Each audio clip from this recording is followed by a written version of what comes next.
The Edmonton Oilers struggle in 5-on-5, you say? You know who doesn't struggle in 5-on-5? The Minnesota Wild. We take a look at tonight's matchup against the Oilers today on Locked On Wild.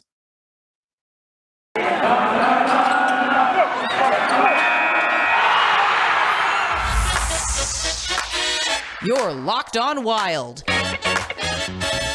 Your daily podcast on the Minnesota Wild. Part of the Locked On Podcast Network. Your team every day.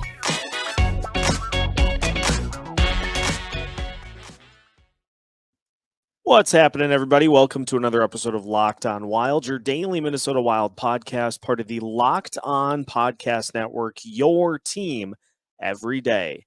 Thank you for making Locked On Wild your first listen every day. And just as a reminder, Locked On Wild is free and available wherever you listen to podcasts. Today's episode is brought to you by Omaha Steaks. The holidays are right around the corner, and finding the perfect gift is tricky. Omaha Steaks makes it easy to send friends and family an unforgivable gift guaranteed to be loved. Go to omahasteaks.com and enter NHL into the search bar to order the perfect gift package.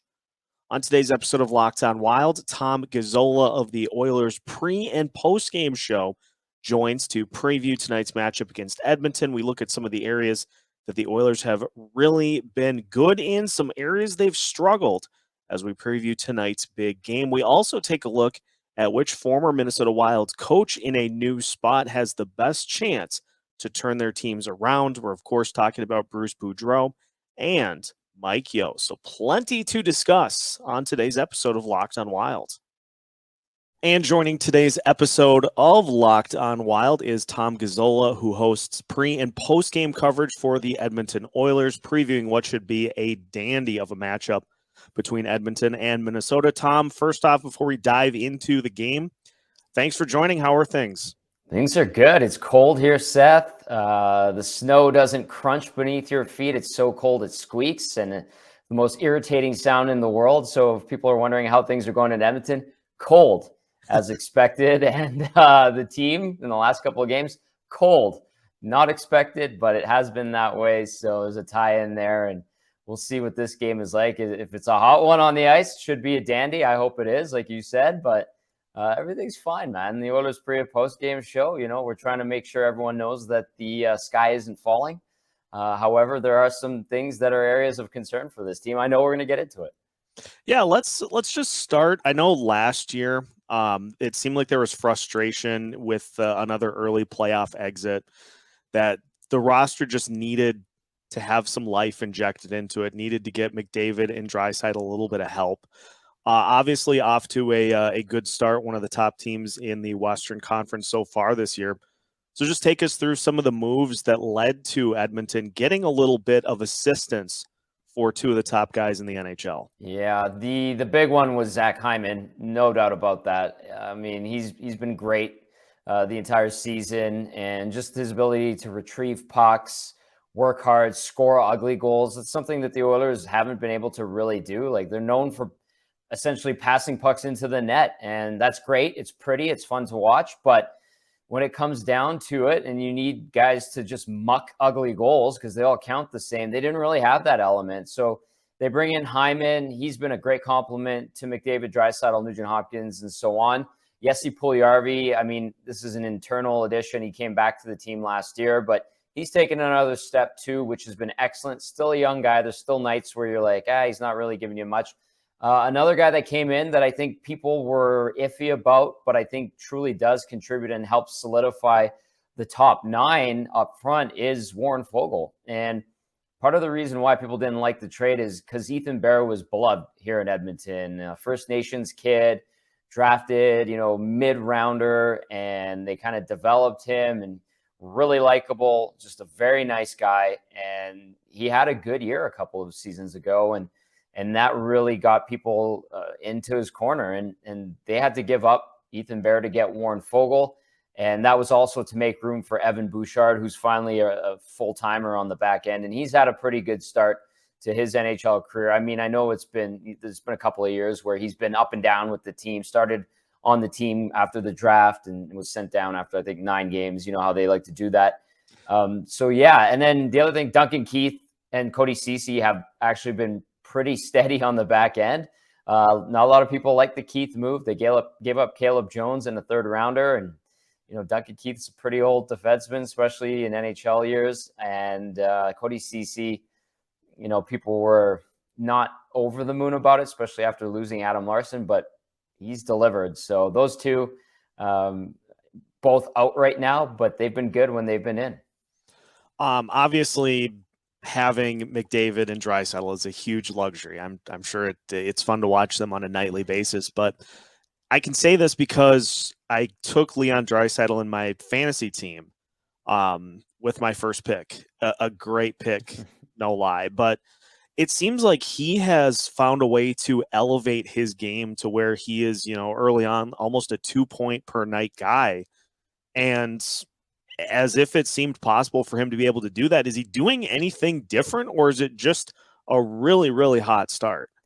Hot start. The guy's brimming with confidence. He's got McDavid, his wingman, if you will, and those two are magic together. And I think, Draisaitl, it was interesting. It was like his second or third year in the league, and Todd McClellan told everyone, he's like, I had a conversation with Leon Draisaitl, and I said, don't be afraid to be the best player on the ice. Just because Connor McDavid's here doesn't mean you can't strive to be the best player on the ice. And I think he really took that to heart because obviously when he's with McDavid or Nugent Hopkins, they complement each other, but just that knowledge and ability to see what he's capable of doing, to go out there and perform and get those results. It's been spectacular to watch, Seth. And so he's just got that confidence where, he's going to get an opportunity. He's going to bury it. He can create on his own. He can be a guy that drives his own line. And it's turned into him being the leading point getter in the National Hockey League. Don't get me wrong. I still think Connor McDavid is probably the best player in the world, but Draisaitl's right there. And it's just a formidable 1-2 punch. And to your point, good job picking him up because Leon's going to put up the numbers just as much as Connor is. And those two together, as we've seen for years now, is just dynamite. Before I move on to some areas where the Oilers have, not been as good this year, and especially recently, as you mentioned, a little bit of a skid coming into this matchup. Anybody else in particular that is super flown under the radar? I mean, it's easy to do with having two guys of that caliber, but anybody that has really helped this team get off to such a good start?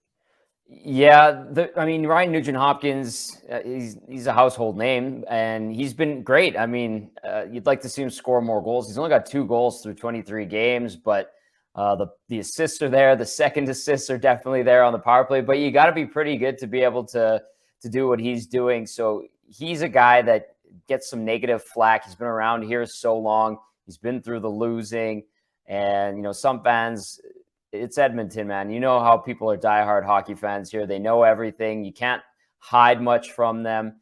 And he's kind of taken some heat lately, but really his points are good. 5-on-5 is an issue, not just for Nugent Hopkins and his point totals, but everybody. We know that the 5-on-5 play isn't where it needs to be to make this team a true contender, although it is early in the season. But Nugent Hopkins has been solid. Jesse Puljujarvi, again, taking another step, which has been great. And those two, I think, have really helped catapult this team to the top of the Pacific Division. Although they're fighting with Calgary, they've got a couple teams behind them. But there's been guys like that have had really good years. Darnell Nurse hasn't been putting up the points. He's still got a respectable amount. He was injured for a little while, just came back the other night against the Kings, and he's been steady. I mean, 25 minutes a night, Seth, and he's shutting it down. He does make mistakes because he's out there a lot. He plays in every situation, but he's a guy that got a huge ticket in the offseason with a great contract. I think he saw what Seth Jones got, and him and his agent were thinking cha-ching, and they saw the money signs in their eyes as soon as they saw that deal signed, and they cashed in, and now he's got to live up to that contract. But he's been good, and so it's not just McDavid, Draisaitl. They've got good players on this team that are contributing, but there's some flaws. There's definitely some flaws on this roster. And let's dive into those because, as I mentioned before we hit record, when I was doing a little bit of looking into the stats for Edmonton, I would not have believed that 5-on-5 was an issue. But we'll talk about that a little bit more as we continue to preview tonight's matchup between the Minnesota Wild and the Edmonton Oilers with Tom Gazzola next here on Locked on Wilds. You haven't seen true happiness until you've seen somebody open up the gift of Omaha Steaks. The holidays are right around the corner, and finding the perfect gift is tricky. Omaha Steaks makes it easy to send friends and family an unforgettable gift guaranteed to be loved. Go to omahasteaks.com and enter NHL into the search bar to order the perfect gift package. For $99.99, you'll get 24 entrees like the world-famous bacon-wrapped filet mignons, chicken breasts, sides, desserts, and so much more. When you use the code NHL, you'll also get an additional 8 Omaha Steaks burgers free with your order. We've all heard of the reports about shortages and shipping delays, so don't delay. Order the perfect gift package today at omahasteaks.com and you'll get 8 free burgers when entering the code NHL. Achieve gifting greatness with Omaha Steaks. Incredible flavors, incredible value, and 100% guaranteed. omahasteaks.com, keyword NHL. You listen to podcasts for the power of the inside track. You switch to Boost Mobile for the power of saving money. Because with Boost, you get the power of a free 5G phone so you can listen to the latest episodes and keep up with your favorite players and teams. The power of 3 unlimited data lines for $30 a month per line so your family can share all the insights.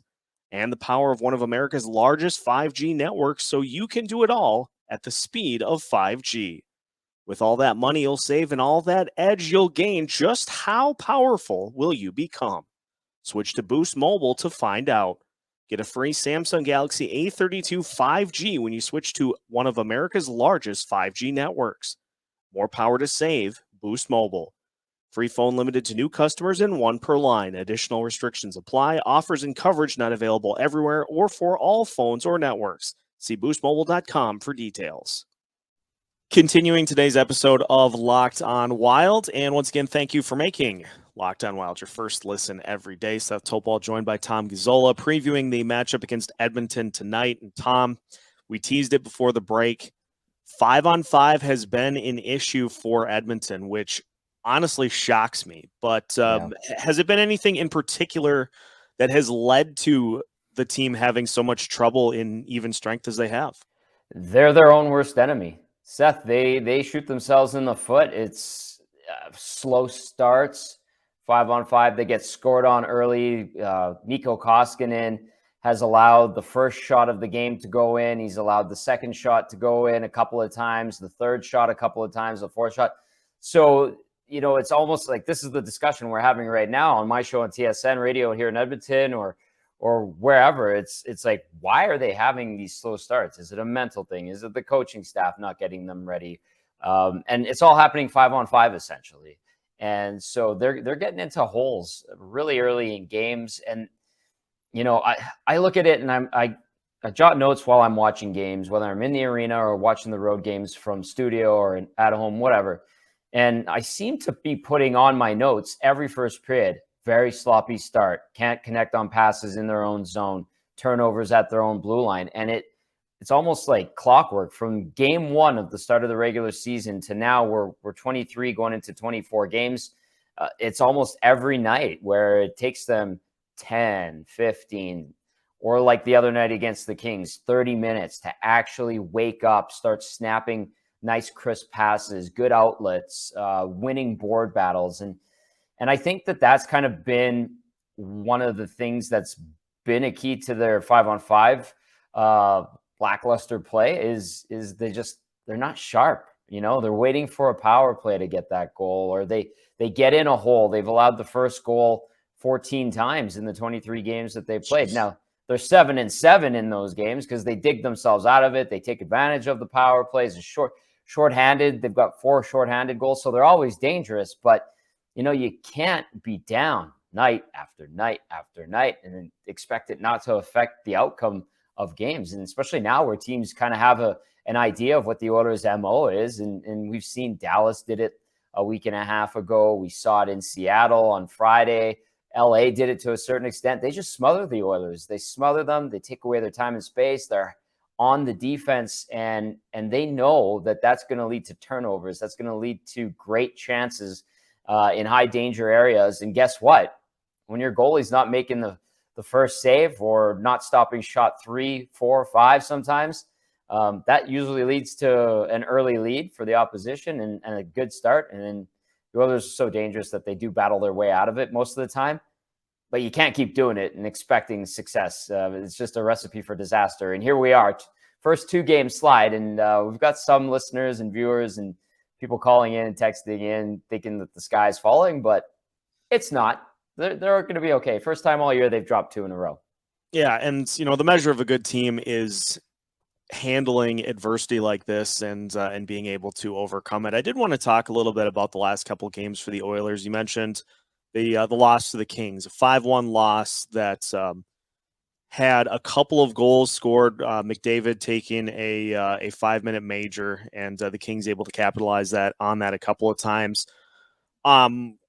Take me through a little bit of what happened there, and was it simply just kind of losing control of the game for the Oilers against LA? Yeah, essentially it was a 2-1 game until that 5-minute major that McDavid got. I think there was around 6 minutes left when he took that penalty boarding on Adrian Kempe. It was a bad hit, poorly timed, poor decision making. McDavid was mad. Kempe interfered with him prior to that, and he was trying to defend himself. Ultimately, it cost them. So it was a 2-1 game, and like I was saying earlier, like the Oilers took them half an hour, Seth, to really get into the game. They had nothing in the first 30 minutes. They were down 2-0. That was after, again, allowing an early goal just 2 minutes in. Third shot of the game goes in on Mikko Koskinen, and then the Kings added another goal, and then Darnell Nurse scores a shorthanded goal. Beautiful goal, fantastic. The Oilers had some great jump in the last 10 minutes of the second period. Couldn't convert, couldn't take advantage of power plays. And in the third, the Kings just, when they got to center, they dumped it in. They made Edmonton come back 200 feet every single time. And then frustration got the better of McDavid, takes that penalty. Kempe gets cleaned up after it was reviewed. The penalty was reviewed. It was indeed a 5-minute major. Guess what? Scores on that power play. They ended up scoring 3 times on the power play. It was over. Like the goals, Trevor Moore's goal was ugly. It was just, they knew it was over basically. So it ends up looking a lot uglier than it really was. But having said that, even though it truly wasn't a 5-1 game, it was much closer. The Oilers didn't have a lot of jump at all. It was a dead night in the building, on the ice, in the stands. It was just this really weird lack of energy overall on a Sunday night at Rogers Place. It was strange, and the result was there. And 5-1, that's the final score, but a closer game than you would think it would be. But they didn't play well, that's for sure. You mentioned a lot of things that Edmonton has struggled with this year, and I keep thinking in my head, I'm like, okay, the Wilds have done that on occasion. The Wild have done that on occasion. So let's take a look at just some of the things head to head to look for in this matchup. Then we'll finish with just a few notes from the NHL. Plenty of news that's happened over the last couple of days. You don't say. Yeah, anybody that's keeping track. So we'll finish our chat with Tom Gazzola next here on Locked on Wild. If you have money on the line, betonline.ag has you covered. They offer more props, odds, and lines than ever before as the NFL continues its march to the playoffs. BetOnline.ag remains your number one spot for all of your favorite sports action this season. So head over to their new updated desktop or mobile website to sign up today and receive your 50% welcome bonus on your first deposit. Make sure to use that promo code LOCKEDON to receive your welcome bonus. From college and NBA to college and the NFL, the NHL, boxing, and UFC, right to your favorite Vegas casino games. Don't wait to take advantage of all the amazing offers available for the 2021 season. BetOnline.ag is the fastest and easiest way to bet on all of your favorite sports.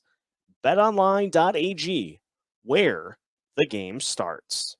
Final segment of today's episode of Locked on Wild. We are gearing up for tonight's matchup between the Wild and the Oilers. Once again, thank you for making Locked on Wild your first listen every day. Tom, I just wanted to kind of run a few things by you in terms of this matchup tonight. You obviously mentioned that the Oilers struggle being kind of pushed around at points. I think I got a way then to try to at least slow down Connor McDavid, and it is the new tough boys of the Minnesota Wild, the Joel Eriksson, Marcus Foligno, and Jordan Greenway line. They like to bully people. I'm not going to lie. I mean, Greenway's a monster. I remember when Josh Archibald laid him out, and I'm like, Josh Archibald's maybe 5'10", maybe. And Greenway is just a huge human being. And I remember that big hit. It led to a Wild goal. That was a couple seasons ago. But I was like, that tells you how much of a punch Josh Archibald can throw it, but he doesn't. He's not playing. Obviously, he had myocarditis. Didn't want to get vaccinated. You know, his future is in limbo. We don't know where he's nowhere to be seen on this Oilers roster this season. And you can push around the Oilers to a certain extent. They have some big body guys. They'll fight back, but there's certainly no bullies on this Oilers team. So if Foligno and Greenway, Eriksson want to run around, they probably will be able to. And if that slows the Oilers up, you know, then that's a good strategy to get in Edmonton's head. I'm curious to see if they try to go that route or if they just try to use the old ground and pound, get it deep and get on the Oilers defense, because the Oilers defense is pretty depleted. You know, no Duncan Keith, no Cody Ceci. He's going to be coming out of COVID protocol right away here. No Slater Cuckoo. Darnell Nurse just came back from a broken finger. So there's a recipe for success against Edmonton, and it does involve playing them physically. And so if that line wants to run roughshod on the Oilers, it'll probably be effective, to be honest with you. I like the earth, wind, and fire approach because Kirill Kaprizov starting to get things going. And it's so weird because, like, he wasn't scoring goals per se to start the year, but he was still playing pretty well, and now the points are coming in bunches. He's got 18 in his last 9 games. Do you have any idea as to how the Oilers are going to attempt to slow him down? Well, I mean, you'll hear them say we got to take away his time and space, guaranteed. Put money on it. You know, you would assume that you'll see a lot of Darnell Nurse up against him. Nurse is clearly the best defender on this team. You know, if Ceci and Keith were in action, they might get that assignment a little bit. But, you know, the other thing too, Seth, is like if the Wild want to let Kaprizov run wild, for lack of a better term, or run and gun, Edmonton will oblige. Like, they don't have any problem obliging in that regard. They'll go end to end with any team. And as we've seen, they've got some of the best that can do it. So that is enticing to me to watch this game, to see if that's the type of game we see or if we get one of those boring structured games. But I hope not. This isn't the same Minnesota Wild from 5 years ago, 10, 15, 20 years ago.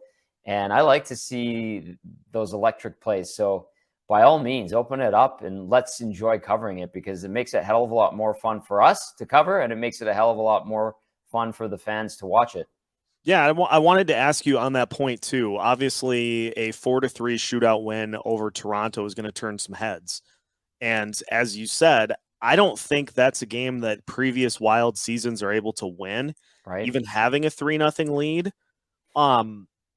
What has the steam been that you've seen? Are the Wild finally starting to get a little bit of that national recognition after now having one of those statement wins in kind of a primetime slot against a really good Maple Leafs team? Yeah, good on them, especially at a time when the Leafs are rolling. Although it was fun to see the fireworks in Winnipeg the other night. That was great. You know, sometimes a good old-fashioned brouhaha goes a long way, and you've seen the coaches get into it too. It is kind of a head turner where you're like, wow, Minnesota's a fun team to watch all of a sudden, and they never were, as I mentioned before. And you know, back in the day, the trap and the slow, methodical games that they would play, especially on a Tuesday night in late January or December, like we're getting into here, you're like, oh my God, it's a Tuesday, it's freezing cold, and the Wild are in town. That's not the case anymore. You're like, I'm looking forward to seeing what this team has in store. So I like that. I think the team is getting some attention in that regard. If it can continue to have success and do it in a electrifying way, then it'll get more recognition. And then we won't have to just see, the same 6 teams on national broadcasts in the U.S., that we got used to seeing, the Chicagos, Pittsburghs, New Yorks, Phillies, and so on every weekend on NBC. I know they're not part of the package anymore, but yeah, maybe Minnesota can sneak in there by turning some heads. And I like it. And the other guy too that I really enjoy seeing having success is Cam Talbot. Really good dude when he was here in Edmonton. He broke Grant Fuhr's record for wins in a season in the 16-17 season. And to see him bounce back, get his career back on track is absolutely fantastic. And, there aren't a lot of guys you root for. You have a certain professional relationship with them. But, Cam Talbot's one of those guys where you're like, damn, good job, Talbot's like one of those guys you could really like and appreciate what he's doing. So it's nice to see that as well. Yeah, and the image of him after stuffing that final shootout goal against the Maple Leafs, and he fist pumps. Yep. That's one of the highlights of the season so far, I think, because he's been just the consummate professional since he's been here. He's been a great teammate to the rest of the guys, and those guys are the easiest to root for. He's one of those guys, salt of the earth. Nothing but good things to say about Cam Talbot. Legit. He's legit, and he got run out of town here, after the Oilers went to the, second round in 2017. The team was kind of dismantled a little bit. There were some moves that were made, and especially in the bottom 6 up front, where it really weakened the team. And, Talbot was on some nights, Seth, he was stuck trying to make 2, 3, 4, 5 saves in a row. And, the third rebound would finally go in, and you're just like, well, it's not on this guy. And, that ushered in the Mikko Koskinen era, which has been interesting to say the least. And Cam Talbot, found his way to stay relevant in the National Hockey League. So I like seeing him have success with the Wild. That's for sure. Final one for you, Tom. And again, we appreciate the time tremendously here today. A couple of former Wild coaches getting installed as interim head coaches in both Vancouver and Philly, as Mike Yeo now helming the Flyers, and Bruce Boudreau is back not only for this year but next year as well in Vancouver. If you had to pick one of those spots to get a little bit of some juice from a new voice, who do you think has the better chance to turn it around? I think Mike Yeo in Philly. That's a better team, just flat out better roster than what the Canucks have. There's a plethora of issues with the Canucks right now, and what Jim Benning put together in terms of a roster and what Travis Green had to work with, just not good enough. And that situation for Bruce Boudreau, will be interesting to see if he can give them a little bump and get them going. But he doesn't have a ton to work with in Vancouver. Whereas you look at Philly, and a couple of years ago, they were a pretty damn good team. And so I think Mike Yeo has a good chance. Obviously, his relationship with Chuck Fletcher helps as well. So if I were to pick one of the two to have more success, it would definitely be Yeo in Philly. As we like to call him at TSN 1260, Filthy Bruce, taking over behind the bench in Vancouver will certainly make it much more exciting in the Pacific Division, especially when the Oilers and Canucks lock horns. And our morning guy, Dusty Nielsen, has some fantastic audio that Bruce Boudreau is such a character, obviously a great coach, has had a ton of success. And he was in Slapshot. I was on NHL Network with him a couple months ago. Absolutely fun to be on there with him. But yeah, we love Filthy Bruce. So it'll provide plenty of ammunition and some nice audio clips for sure, at least in our neck of the woods. Most definitely. Tom, thank you so much for joining the show today. Looking forward to a great game here between the Oilers and the Wilds. We'll have to do this again as we get closer to that second matchup. I think we get at least one more this year. Oh, yeah. So we'll have to do it again, but enjoy the game, and we'll catch up with you soon. Thanks for having me on, Seth. Enjoy the game yourself. That is going to do it for today's episode of Locked On Wild. Big thank you to Tom Gazzola for joining the show today to preview tonight's matchup against the Edmonton Oilers. Should be a great one between two very good Western Conference teams. We will have a recap of the game for you tomorrow here on Locked On Wild. And now that your first listen of the day is done, Make sure to head over to Locked On Bets, your daily one-stop shop for all of your gambling needs. Locked On Bets is hosted by your boy Q with expert analysis and insight from Lee Sterling. Locked On Bets is free and available on all podcast platforms, just like Locked On Wild. So make sure to follow us and listen wherever you listen to podcasts. You can also follow us on social media on Facebook, Twitter, Instagram, and YouTube. We are everywhere. We are active on all of those platforms as well. So make sure to follow along as we keep you up to date with everything going on in the state of Minnesota. If a puck drops in the state of Minnesota, Locked On Wild has you covered with new episodes every Monday through Friday as part of the Locked On Podcast Network.